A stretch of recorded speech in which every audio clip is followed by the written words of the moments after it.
Hello, ladies and gentlemen. This is the educational live stream, specifically about the Endgames. And this time we will talk about some of the more advanced endings. This is part 3. For those who hasn't seen the part 1 and 2, I would highly recommend you to get back and check out the details. You are missing out a lot if you haven't seen it yet. Let me check out the technical details, make sure that we are live, everything is settled, and we will get started. I believe it is all set, and we can start. Okay, very good. So for the first position, we have got the bishop ending, which doesn't really happen that frequently, I would say. The rook endings and the pawn endings are the most common. But is it enough, one extra pawn to win the game, or we should try to hustle, go around perhaps, and look for some better approaches to get into the knight endgames, rook endgames, etc. Well, the pawn wants to get promoted to b8, but the problem is that black stands right along this diagonal and preventing it to happen. If we try to go for something like bishop c7, that would lead to bishop takes c7 as well. So we should somehow drag this bishop out of this diagonal, and it will help us to promote the pawn. How is it possible? Moving the bishop back and forth is not going to lead to anywhere, so is the pawn promotion. So c7 is under control, d6 as well, every single square under control along this diagonal, apart from the b8. That's why white should try to take a little bit longer maneuver, move the bishop around, and get to b8 square to force the bishop out. So white starts with bishop f6. Black, of course, doesn't want to capture it because it will distract the enemy's bishop and we are about to get promoted, so bishop gets back on h2. That leads to bishop d4. The idea is to play bishop a7, followed by going on b8. Black can't do much about it. The king is unable to support, not enough time, and when black just kind of stabilizes the situation, we go on this direction, go on b8, and now bishop g1. Since the bishop is staying along this diagonal, black can't do much and needs to tuck this guy over there on g1. And this is the best moment for white to move the bishop away and return the promotion. When it goes back to f4, white goes on a7. But here, unlike last time, when the sides were switched and black's bishop had all the space in the world, this guy only can go on 2 squares, b8, a7.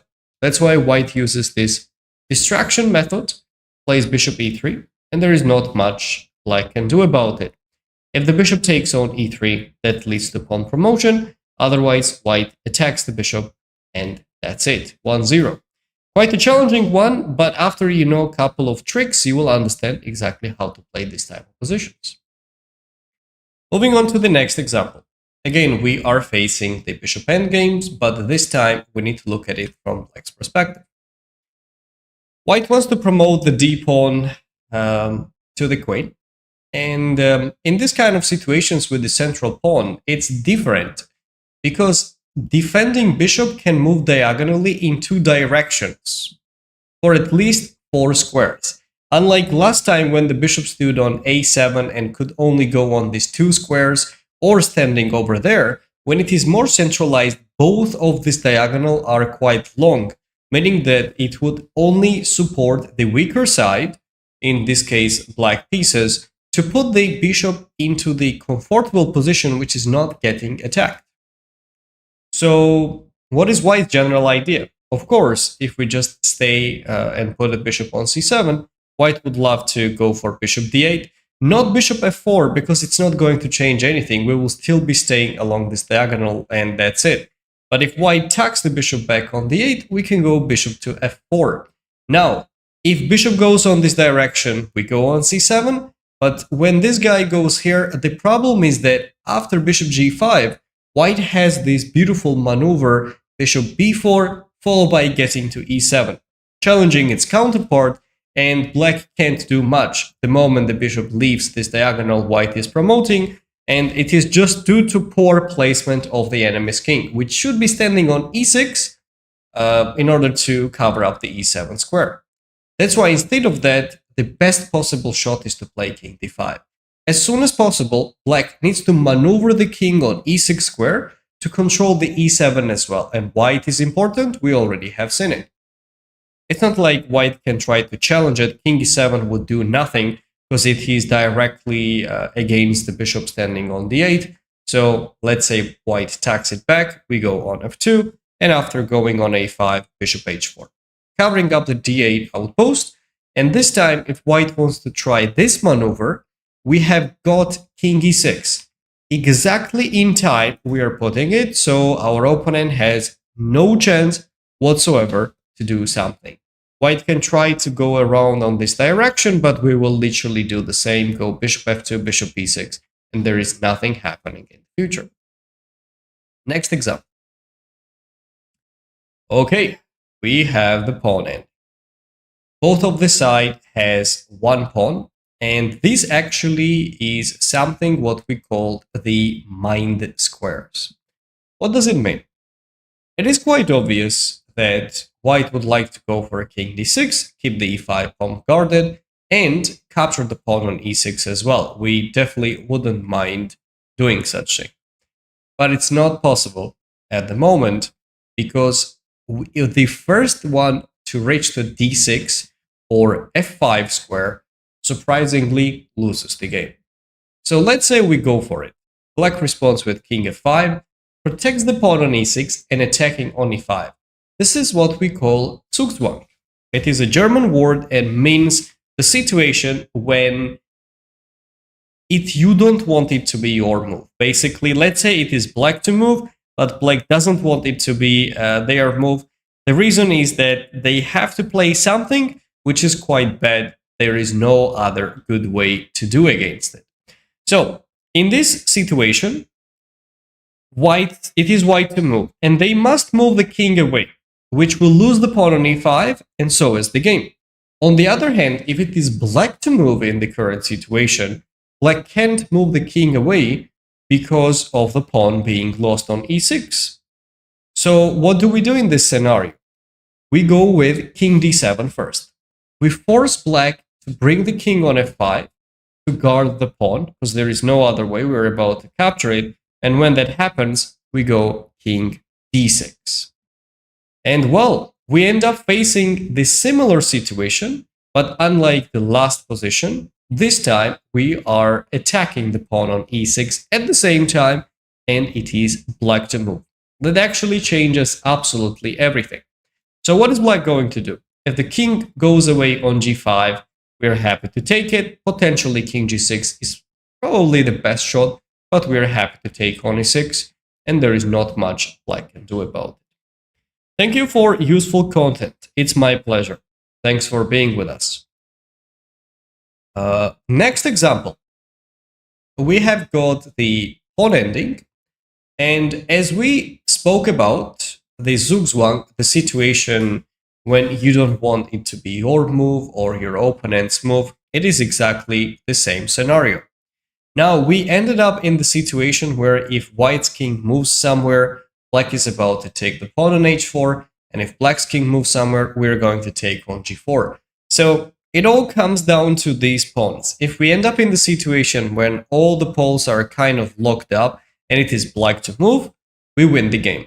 But if it's going to be the similar situation but white to move, then white loses the game because black is capable of grabbing the pawn and come after our pieces later as well.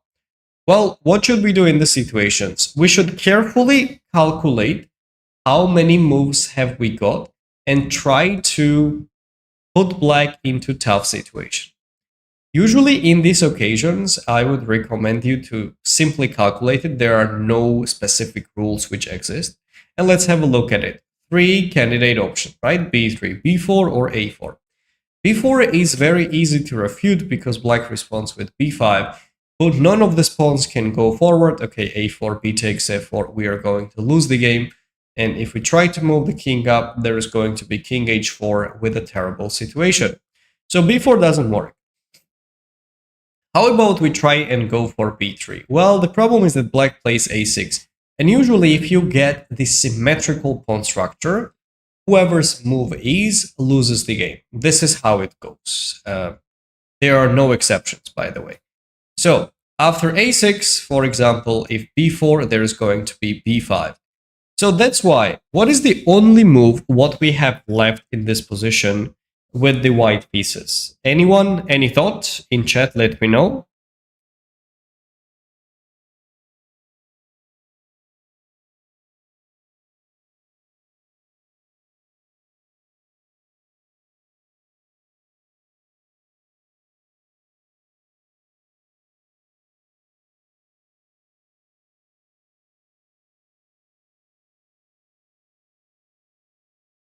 What can we try? Seems like chat is a bit quiet today. The best shot is to go with a4 immediately. And we are waiting. Yes, you're absolutely right. How black responds. In case of a5, we've got b3, and now we force the enemy's king to move somewhere either on g6 or h6. And when that happens, we will grab the pawn. And of course, the h-pawn is not going to get promoted, but we have a way to bring the king all the way to this direction, grab the pawn on b6, and win the game. So after a4, a5, we see b3. b5 is impossible. How about a6? Now we go with b4. Again, as I mentioned, keeping the symmetrical pawn structure usually is the key and the way to go. So there is no b5 because we've got a5, there's no a5 because of b5, and we put black in Zugzwang, where the king needs to go somewhere, let's say on g6, we take on g4. Next plan is move the king all the way around and win the game. So please, do count enough tempi and what is going on in the current situations. Who is losing a tempo, who is gaining a tempo, what's going on. Otherwise, you will end up in a huge trouble. Okay, next example. Before we move on, ladies and gentlemen, please don't forget to give it a thumbs up to the live stream, click like, and subscribe the channel if you haven't done so. We are on the road to reach 1,000 subscribers. Help us get there as soon as possible. There will be more educational content coming. Me and Grandmaster Arkady Naidich, we are working on this channel together, and we're hoping to make it big one day. And we definitely need your support for that. It's highly appreciated. Any subscribe, like, any good comment, feel free. Okay, next one. Oh, we have more or less a tough challenge ahead of us. Playing with the white pieces. As you can see, black has got two pawns, which are protected pass pawns. These are the hardest to attack. Why? If you try to go king b2 with the intention of king a3, because this pawn is kind of the weak link and we would like to capture it, it's not going to work out well, because the moment, let's say black plays some random move, the moment we're going to take it, then another pawn runs down. So this completely freezes our king, but on the other hand, black is unable to push them forward. If we give black enough time, they would love to go for king f5, take the pawn on f4, fix the structure, and it's going to be very easy position for them. So what should we do in this case then? We go with h6. It is mandatory, you're absolutely right in chat, well done, to push the pawn as soon as possible. Black must take the pawn on h6. Actually, there is no other good way. Because if something else, what? Let's say g6, we're about to promote the pawn to the queen, right? If king f5, we will do the same. So if black takes it, we take it back. You might say, okay, how about king f6 to stop the pawn? If h7, yes, there will be king g7. But what is the key move, ladies and gentlemen? Tell me in chat, which we can play, and we kind of raise the momentum, and black's king cannot approach our pawn anymore.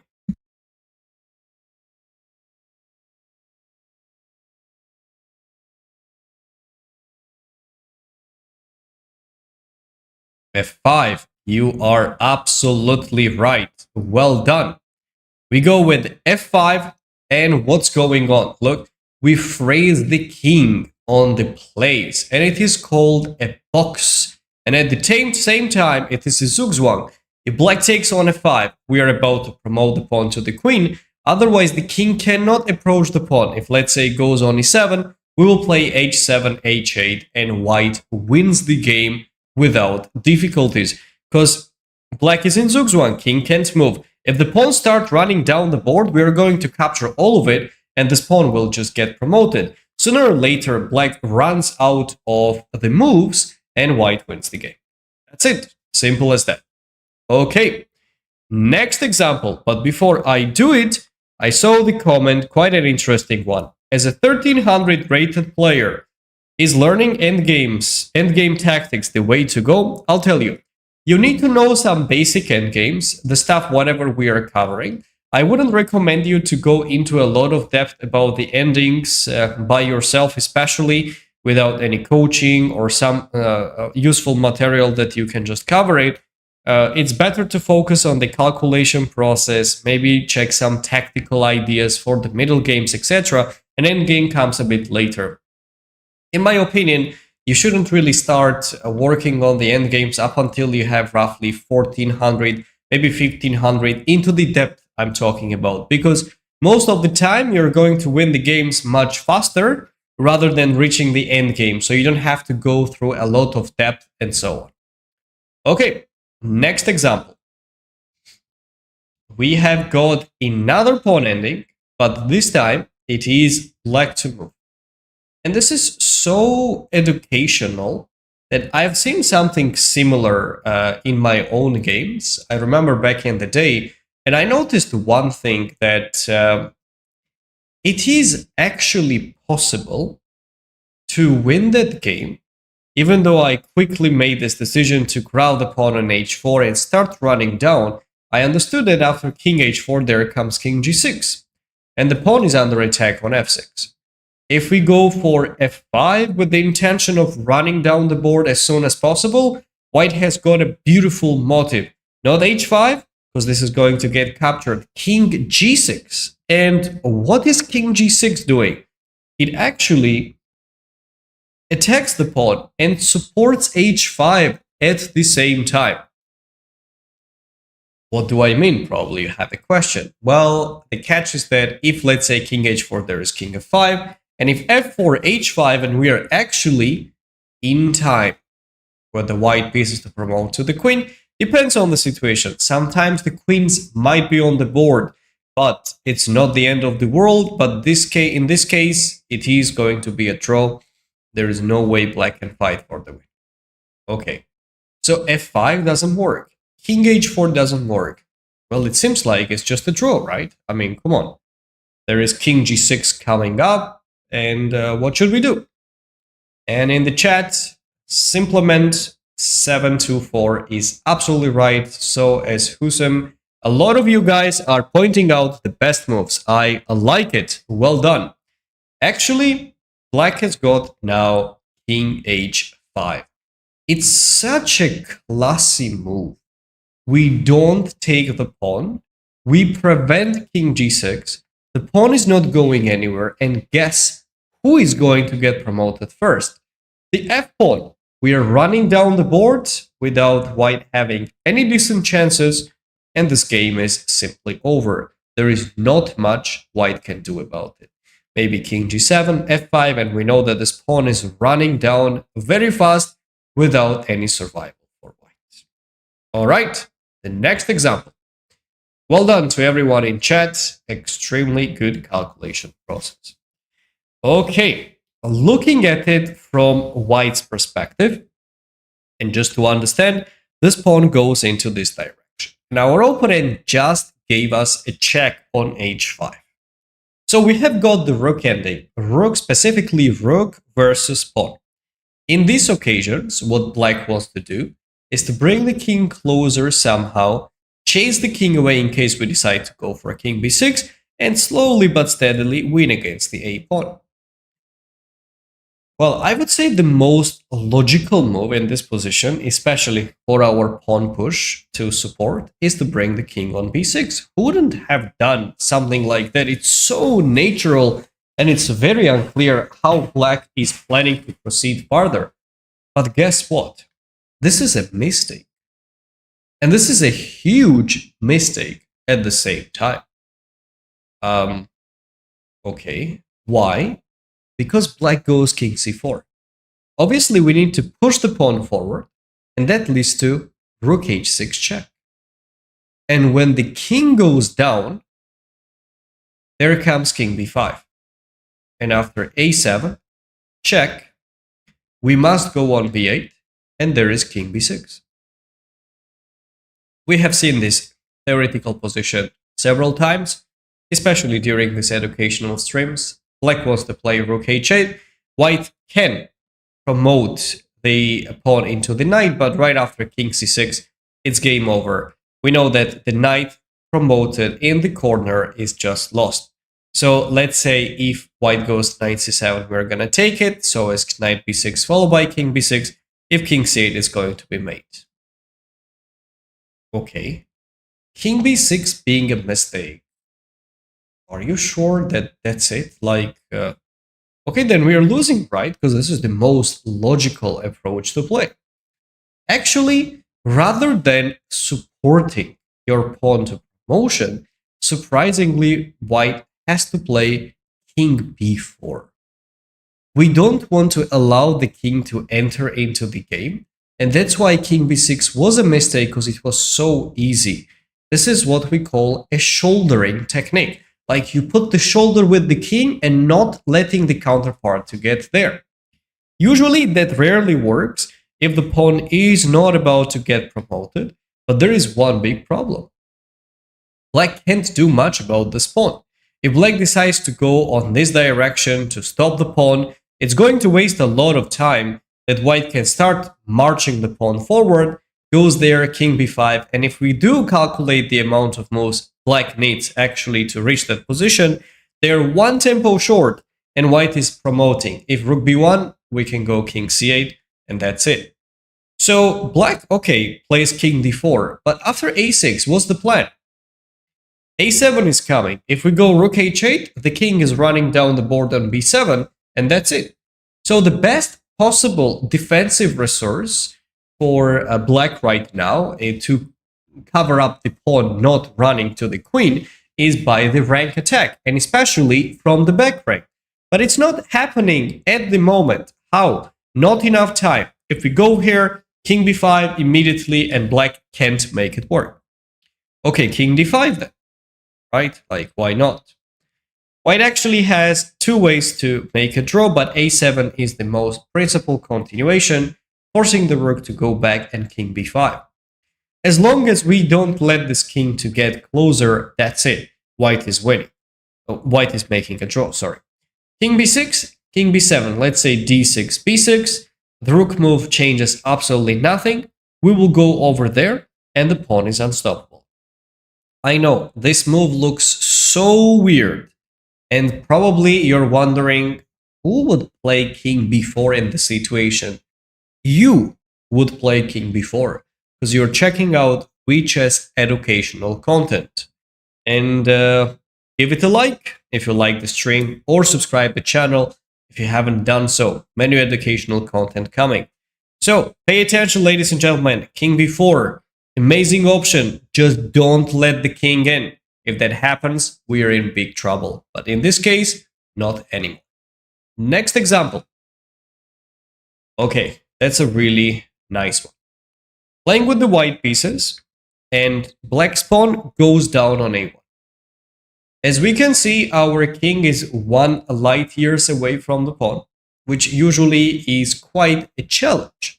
If we go for king f7, king e6, etc., we can start calculating it, but not the best shot. Let's have a look at it, exactly what's happening. Let's say king f7. There comes king b5. Rook h4, potentially we can try, or let's say king e6. Black can try simply king c4, and actually it is still winning potentially for white. because they have enough time to bring the king on that direction. But if king goes on b5, only in that case. Because black can play king c5, which is much better, not letting the king to enter. And this position is a draw. Let's have a look at it. White has not enough time. And we have seen the similar example already in the past. If king d4, not a2, rather than that, king b2. If king d2, a2 is going to be a draw. If rook b8 check, king c1, and that's it. So, going back, we understand that king f7 doesn't give us enough time to win the game. But we can try to play rook h5. Bear in mind one thing, ladies and gentlemen. When you see the enemy's pawn far away from promotion square, and especially it hasn't crossed the halfway, and the king stands behind it, only rook alone can handle the situation. Doesn't need king support in order to prevent pawn from queening. Why? The king is cut, so only possible option is to push a4, but that leads to king f7, a3, and rook h3. When the pawn is so far away from the king and there is no support coming, like needs to push the pawn forward, and we are going to play rook a3. In this case, black can't do anything anymore and the pawn is lost. So always bear in mind, if it hasn't crossed the halfway, this is the way to go. Next example. Ladies and gentlemen, can we go up to 10 likes? I think we can make it. Please help me on that journey. Playing with the black pieces. Oh, that's an interesting challenge. Let's see who got this. Is it a draw or it's lost this position? The pawn goes into this direction. Can black survive here? If so, which move should we play?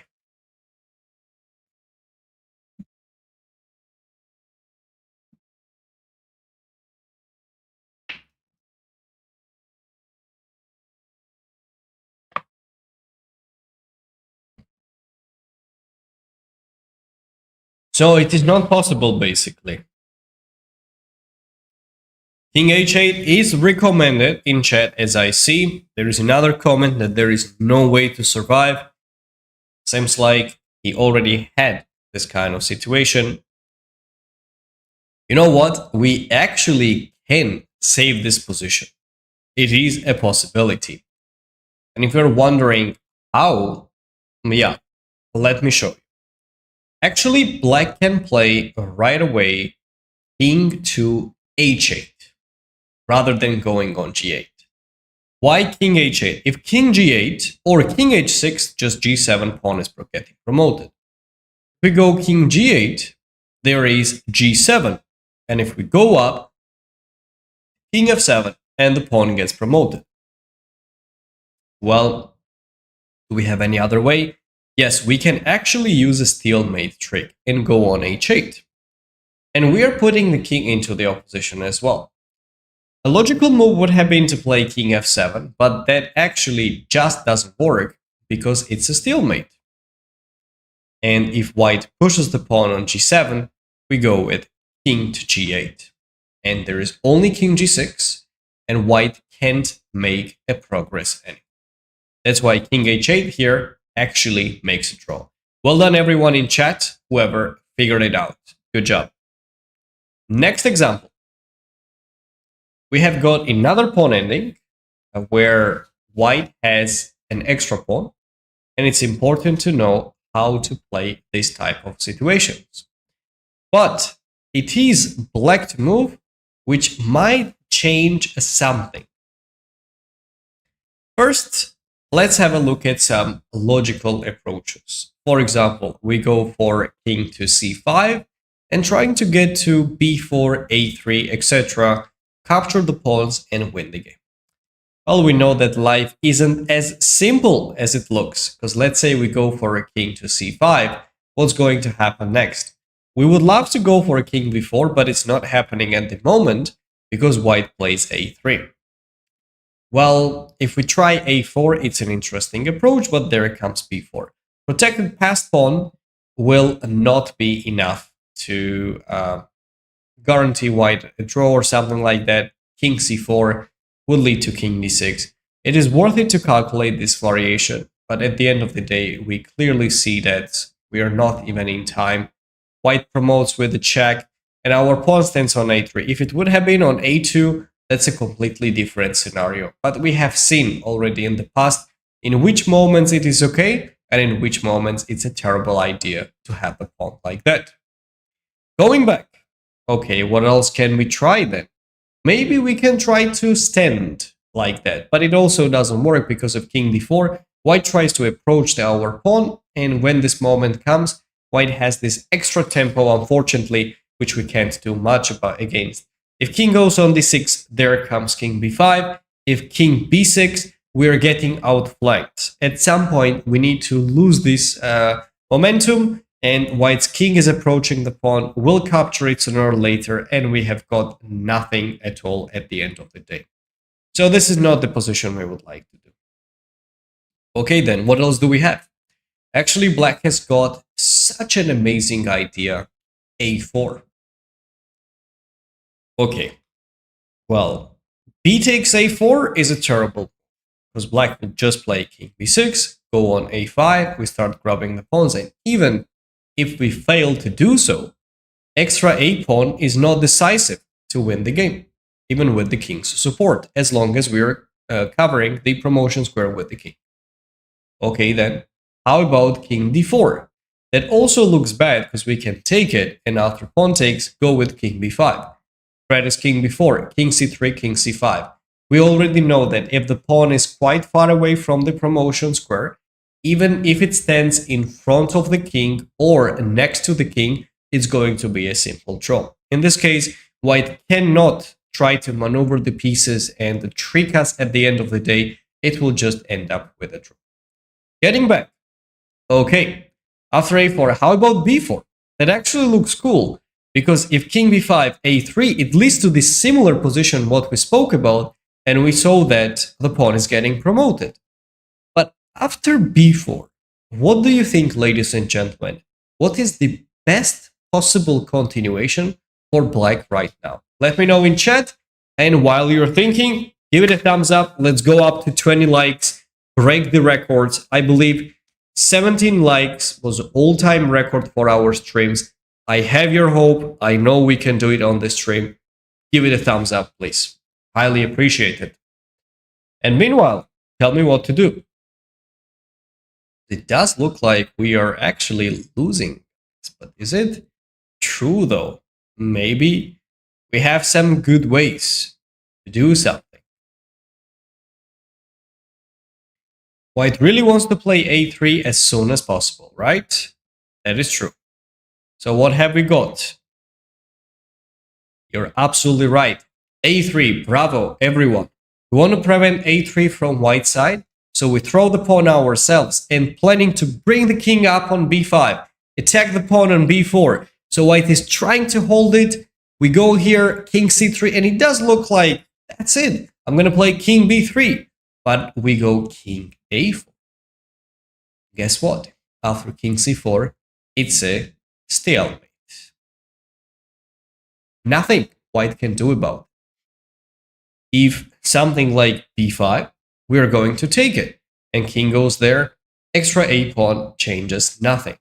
So such a beautiful save for black to play a4, and if b4, throwing the pawn on a3 as well, just to save up everything and not let white to get the escape road. Absolutely amazing and definitely worth it to calculate. All right, the next example.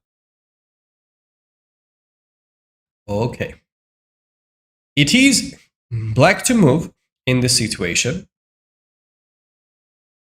2 extra pawns. And usually 2 extra pawns, unless you have a really bad ones, in rook endgame is winning. Let's have a look at this scenario. Is black going to do something special, or it's possible to save this position? Well, actually, this position is winning for black with one simple move, something like king f6. Try to support the c4 pawn. Bring the king all the way up to e5, d4, potentially d3. Kick the rook out, c3, c2, and we promote the pawn. And if white tries to bring the king on f3, let's say with the intention of covering up the pawn, we go here, let's say king e3, and you can even push the pawn on c3. White doesn't have enough time to focus on both of the pawns, and you're just using both of the pawns and waiting. If the king goes on that direction, go here, if here, here, and that's it. So after king f6, what is white going to do then? White actually loses the game, no matter what they try. But you know what was played in the game? Black didn't think too long in this position, which was a terrible decision, and they pushed the pawn on c3. c3. And you know how white saved? Rook takes c3.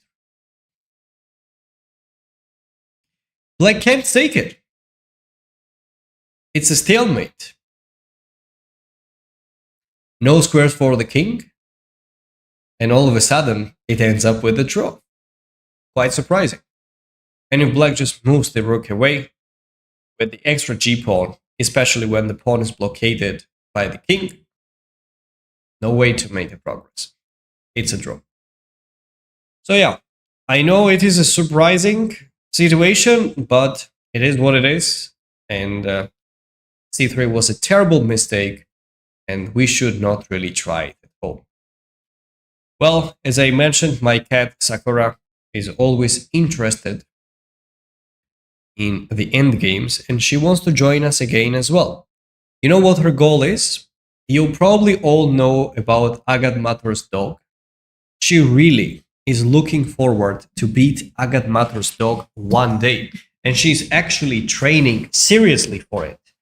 Every time I have the streams, she wants to join, have a look at it, and to learn something. Ask me the questions later as well. Okay, next example. Oh, this is a complete beauty. Something similar, I had it back in the day when I was playing European Championship in age categories. And I actually had the similar situation, but my opponent had the b pawn as well.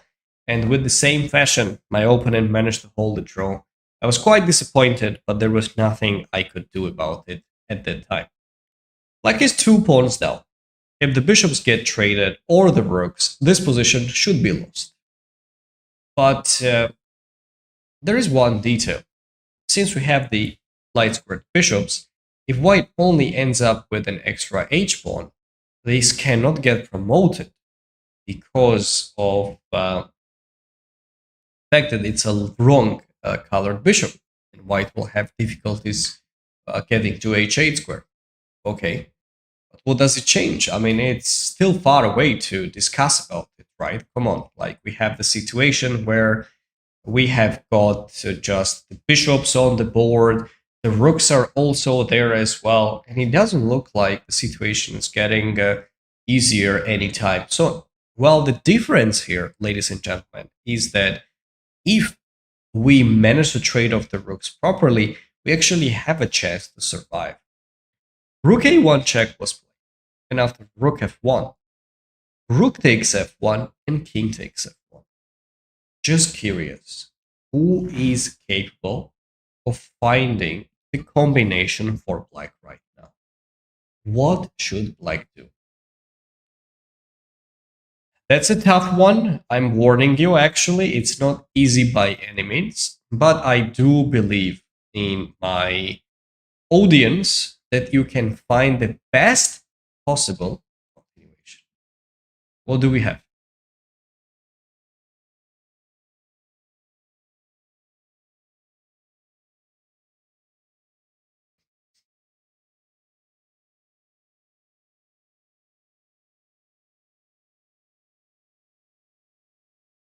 Bishop h3, famous position. We'll give up the light squared bishop to make the rook pawn.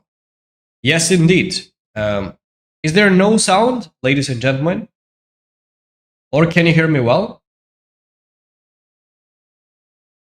Guys, is everything fine?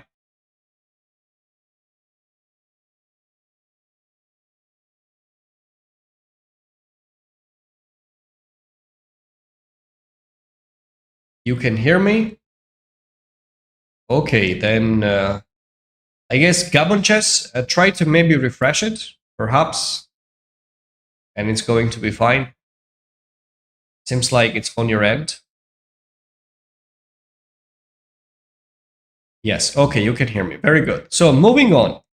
And a beautiful combination. Bishop h3.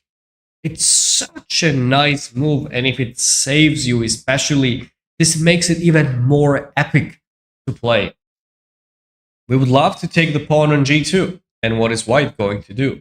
If white takes it with the king or with the bishop, it's going to be a draw. And there is no g3 because the pawn is pinned to the king. If g takes h3. Even though white has got these two pawns and the bishop, so it's like extra rook, it's still not enough to win the game because it's a wrong colored bishop. Immediately when you face this situation, run towards h8 square. Black does that, and regardless of white's effort, nothing changes. Black is just saving the position easily, and there is no good follow-up. Even if there was going to be something like h7, it doesn't change anything. Otherwise, bishop d5, it's just a stalemate. Even if white would have more extra pawns, as much as they want along the h-file, it's still not enough to win the game. I know, it's a bit weird, but it is what it is. Not as epic as Shirov's bishop h3 versus Topolov. That is true. Shirov's bishop h3 was way cooler. I agree with that, no doubt. Excellent. Let's move on to the next example. Well done to everyone which managed to solve it.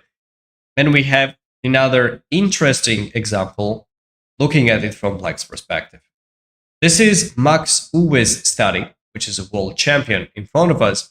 And it's not very complicated, but it's very important for Black to know exactly how to play this type of positions. We have the knight versus two pawns and the bishop, but we know one thing, that if Black is capable of exchanging the knight into the g-pawn, that's going to be a game changer. So if we go for something like knight e6 and manage to take it, we know that the h-pawn and the bishop alone can't do anything because we are going to grab it. So the only thing we need to choose is where does the knight go, on f7 or e6. And that actually does change a lot of things. Black just plays knight f7. And what is white going to do though? If h6, we are happy to take it. If king g4, we will grab the pawn on g5, sacrificing the knight. And then we just put the king back and forth on h8, g7, and nothing is changing. It does seem like it's just going to be a simple draw. But okay, what if white tries to press the pawn on g6? What is the key move, ladies and gentlemen? What Black has got right now, which actually saves the day for Black, and we can make a draw. Any recommendations? Feel free to tell me about it.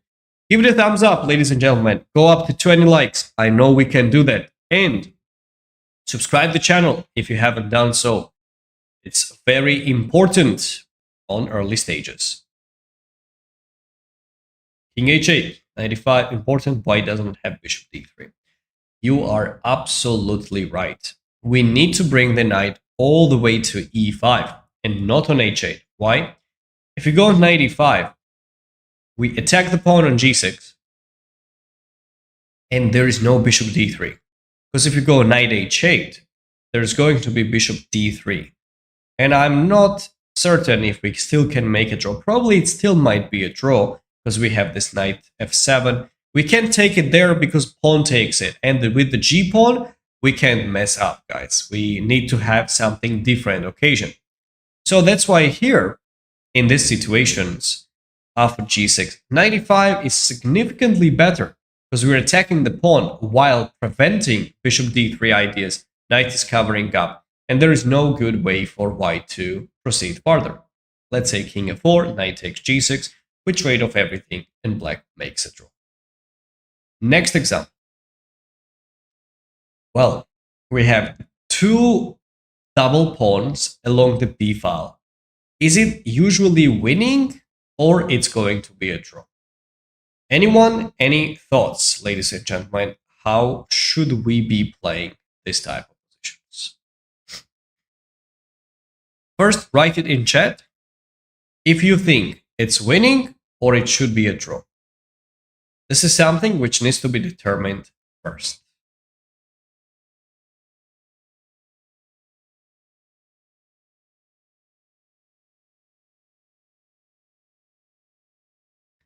Most of you think that it should be winning, basically.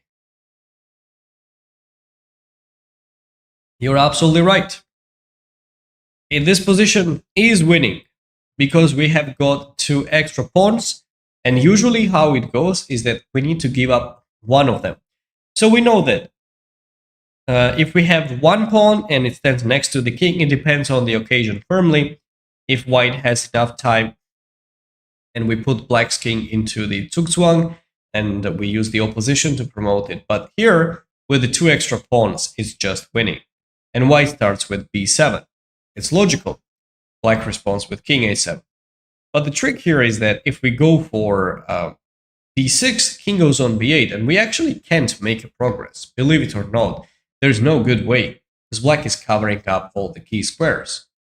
If we try to go king c7, that also is a stalemate. We can't move farther. That's the problem. But what we can do is to throw the pawn on b8, force the enemy's king to capture there, and then we can bring the pieces back into the action, which is going to be the decisive. So we promote the queen, force black's king to go there, and here, who can tell me? King b6 or pawn b6? Which one is a better version?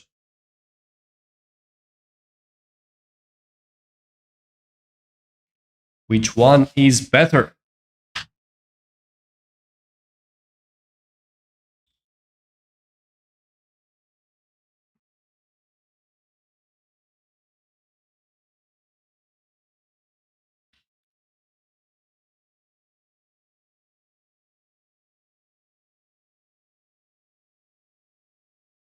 King b6. You're absolutely right. Because if we go b6, that is not going to be winning. King c8, b7, king b8, and it leads to a stalemate. But rather than that, we can play king b6, chase the king away. If goes here, king a7, pawn gets promoted. If the king tries this, regardless, we are about to promote the pawn. So there is no save for our opponent. We are winning the game on spot. Okay, next example. Likes, guys, likes. Let's go up to 20 likes. Well, this is quite a famous position, by the way. I have seen it a lot. Just double tap on the screen. It's going to do the magic. Well, we have got extra two pawns, but they are more advanced than we would love to have. What should we do in this occasion? Very well. If we try to go for king d6, looks interesting because we want to approach the pawn. Especially king b6 doesn't work due to a8, and let's say black attacks the king back. If we go for a king c7 or a king c6, it's going to be a stalemate. No way for our opponent to survive in the current situation, right? It's just a draw. So that doesn't work. If we go king c5, king a8, we can never reach the c6 square because it's going to be a stalemate. Otherwise, we don't have any tricks. Black is just kind of on autopilot. King a8, king b7. Is there a way to break through? Anyone in chat is brave enough and strong enough to find the best continuation? What do you think, guys?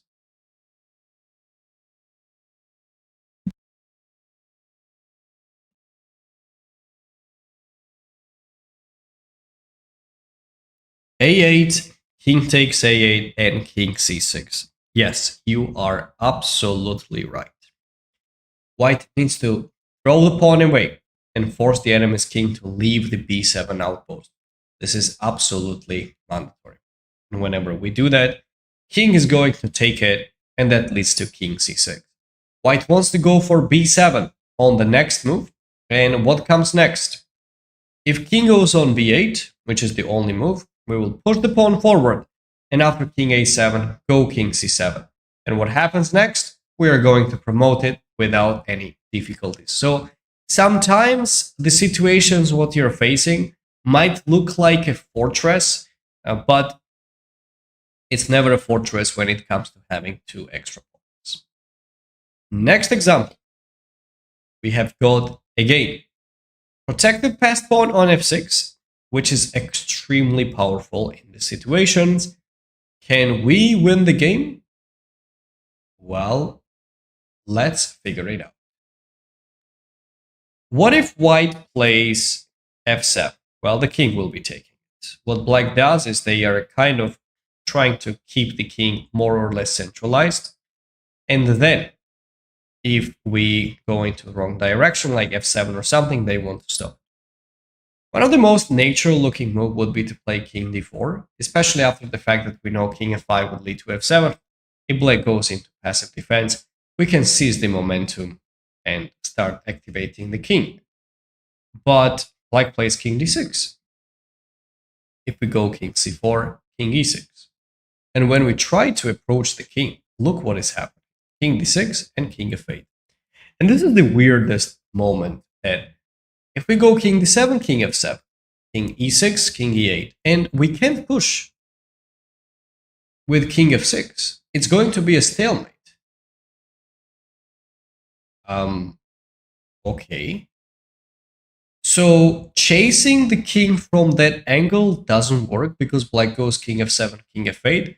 Well, we clearly cannot take away the f8 outpost. There is no doubt about that. So what are we going to do in this case then? Actually, white should push the pawn forward, and the only protected passer, which is the main asset in this situation, we need to give it up. I know it's a surprising factor, but it is what it is. So we need to give up the pawn and go for f7. Black needs to capture it. And right after that, we need to maintain the opposition. We have seen a similar occasion when the pawns were standing b5 for white and b6 for black. When white was pressing and trying its best to grab the pawn on the b file and win the game. Here, if black loses the pawn on g6, it's game over, regardless of them having the opposition or not, because when it comes to the 6th rank, it's game over. 5th and something below, it's a different story. Let's say king e7, king e5, and we already know how to outflank the enemy's king. King f6 is the way to go. That's why black tries to hold on to it as long as possible, but the king is just approaching. Unlike last time, when we had the pawn on f7, f6, it was oddly in...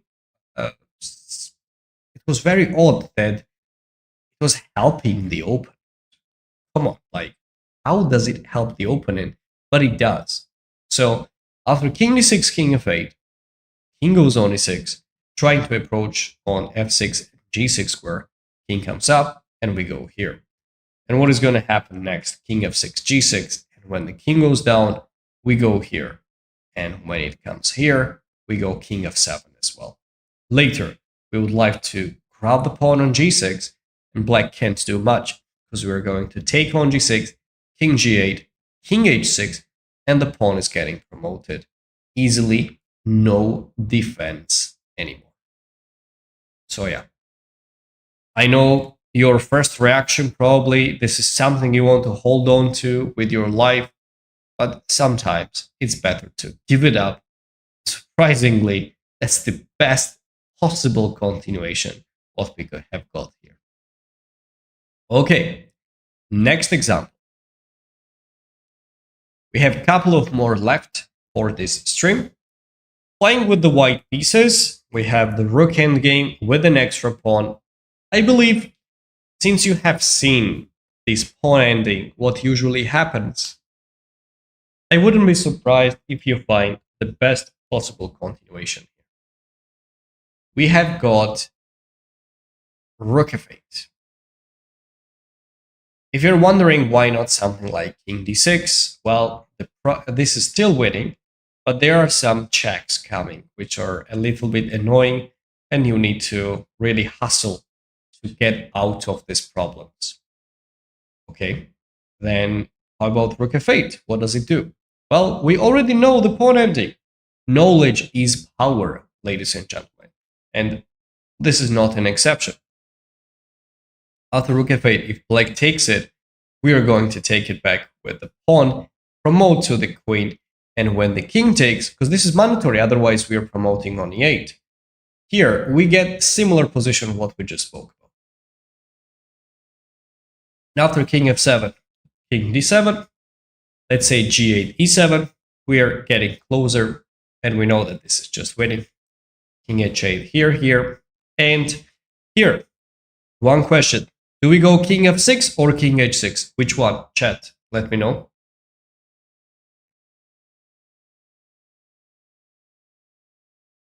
At this point, we should not be making the mistakes while deciding which direction is the best way to play in current situations. Yeah, mistake is kind of a bad sign if we make it now. For those who are watching the stream quite a lot and you have seen the end games, you know exactly what we need to do.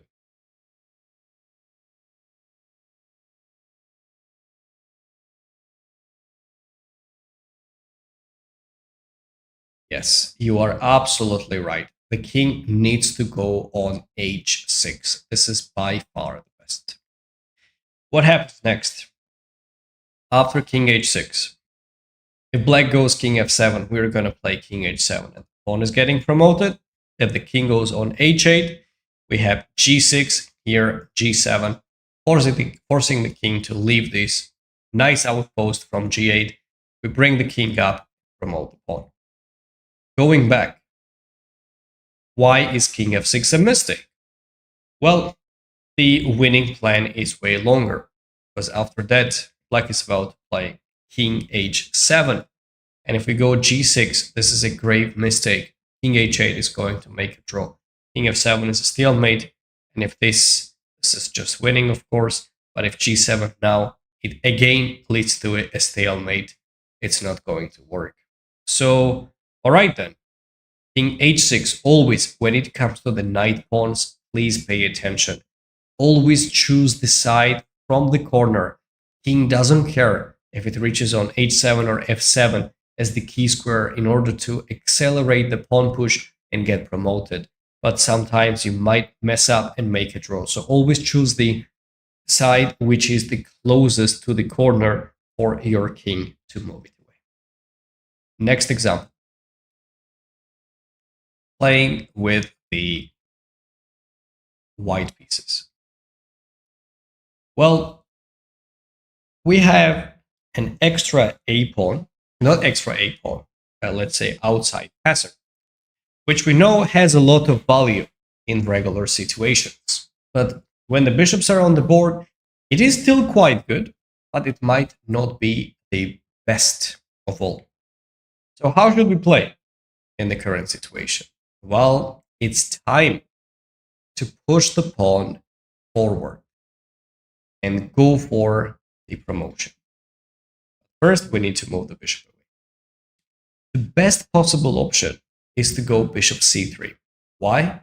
Because the resulting pawn ending is actually winning. And we are going to see that very soon. But before we dive into all the depth and ins and outs, let's pay attention to one thing. What if we go bishop a3 and black keeps the bishop? Happens there is that we're going to play a5. Let's say king e8, a6. This pawn is not going to get stopped by the king because it's getting promoted. And if black tries to tuck the bishop back on c5 and hold it like that, we can play bishop d4. If we trade off the bishops, we're going to take it back with the king and the pawn is getting promoted. And there is no good way for black to find anything. That's why after bishop c3, black is forced to capture it because there is no other good way. Pawn is going to get to a6, and if it gets blocked along this diagonal, we'll play bishop d4, and black is forced to trade it off, but in much worse situations. So bishop takes c3, king takes c3, king e7. Can we promote the a-pawn? Well, no, because the king is in time. Okay. Can we promote it with the king's help? No, it's the a-pawn, and it will never work. But we can use it, as we already pointed out a couple of times, as a distraction to the enemy's king. And if the king goes on the queen side, we'll be able to go on the king side. So we use this guy over there to restrict the mobility of enemy's king, and we go into this direction as soon as possible. Do not start marching the pawn forward. It will give you zero value whatsoever. Your main plan is to bring the king to d4, e5, potentially to f6, grab the pawns one after another, and then you want to maybe march the pawns forward. And even if the pawn stands on a4 or a7, it absolutely changes nothing, because if your opponent wants to capture it from both directions, it leads to the same situation. So white plays king d4. After king d6, when you see that you can no longer advance the king, is the right time to push the pawn forward. Like plays f6. Smart move, preventing king e5, and if they have enough time, they would love to trade up as many pawns as possible, so there will be less pawns left for our king to capture. But the situation is not as simple as it looks like, of course. So what's going to happen next? Well, we will go with a6. We force the enemy's king to run down the pawn, and when that happens, we go with a7. And after king b7, king comes to d5, followed by king e6. So let's say king b7, we go king d5, followed by king e6, grabbing the pawns one after another, and black cannot save this position anymore. That leads to king e6, game over. So black is trying to be tricky, and it's a really nice move, h4. If we sleep on the wheel and just capture, g takes h4. It's a terrible move, because you might even give your opponent a chance to survive. But okay, in this case, it does win the game. The problem is that after king e6, there is f5. F-pawn is running down the board. So at some point, you need to go with h5, g takes king f5, and you need to calculate if you have enough time or not. So we just go king e6. You don't have to capture anything at all. You can just completely ignore it, do nothing about it, and start grabbing the pawns. So only one pawn should be good enough to win the game. Takes, black goes f5, king f6, and there is no way black can save this position. This pawn is too fast, especially when the king stands on f7 and the pawn is getting promoted. Well, white wins on spot. Next example, we have to a left, and it is black to move. What should we do? I will let you guide in chat. What do you think is the best possible shot here for black to press for the win? Meanwhile, ladies and gentlemen, give it a thumbs up, please. Let's go up to 20 likes. It's going to be all-time record of this channel during the stream. Plus, we would love to get the 300 subscribers as soon as possible. So if you find this content interesting and you like it, please give it a thumbs up as well and subscribe to the channel. It helps a lot getting boosted to the algorithm, and overall, every good things are happening to us. So click this button, please. What do we have?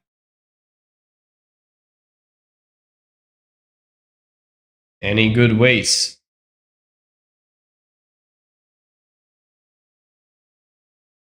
Rook g2, king g2, and king d4. You are absolutely right. Black can probably try to hustle, but the king can't go there because the pawn on f4 is extremely weak. But we have got rook takes g2, and we are locking the enemy's king inside the box, which is a great news for us. And we're going on the other direction, chase it. And this is a very basic example of outflanking. The enemy's king will be really on a bad direction while we are trying to make a breakthrough. So let's say after king g2, we go king d4, trying to get to e3 square, king f2, d3, and we want to get on e3. What is white going to do? King f1 is an interesting approach, but we chase the pawn. There's not much white can do about it. We take this pawn. We can promote the f-pawn, or you can also try to take another pawn as well, just in case, to be on the safer side. This way, there is zero chance your opponent will survive. Moving on to the next example. And here we go. I know it is not part of the endgame, and we are discussing about it, but sometimes you get a chance in the middle game where some pieces are getting traded off and you can transpose to the end game. And figuring out if it's going to be a comfortable one or not is already up to you. You need to make sure you're taking the right steps.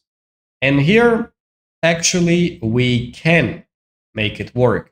With the proper combination and exchanges, we can go far, no doubt.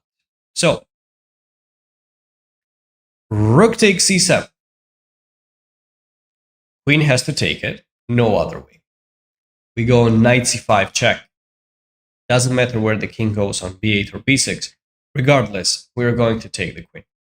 King b6 was played, maybe to distract white, perhaps to calculate something like knight a4, which at the end of the day is not the best possible continuation. Now after king b6, queen takes c7, king takes c7, and we go for knight e6 check. Attacks the king and the rook at the same time. And what is black going to do? If black goes for king d7, we are going to take on d8. If c8, we will take on d8 in any case. And the resulting position is winning for white because we have got an extra pawn, protected passer. The pawns are not going anywhere, and we have enough time to push the pawn forward, followed by king c2, b3, grab the pawn on a3, and win the game on spot. So sometimes you might end up in the situation where the endgame is quite close. We might be just calculating if it is a correct idea or not. Maybe it is, maybe it's not, but please calculate throughout. Look at the material count at the end of the day. This is extremely decisive, and the rest of the game is easy to pay attention to. That's all, and white wins the game. This is all I wanted to talk about on this educational stream. Thank you, everyone, ladies and gentlemen, for joining today, giving me the support, being active in chats. If you haven't clicked the like, please give it a thumbs up. Subscribe to the channel if you haven't done so. Me and Grandmaster Arkady Naidich, former 2700 rated, so we call it a Super Grandmaster, are doing educational content for those who haven't seen the previous chapters of the Endgames. This is part 3. I would highly advise you to check it out, look at all the details. There are many important material to cover, and just stay tuned. We are streaming on daily basis, and it is important to keep these active. And well, thank you everyone for your support. Enjoy your evening or your day, wherever you are located, and I'll see you next time. Take care. Bye-bye.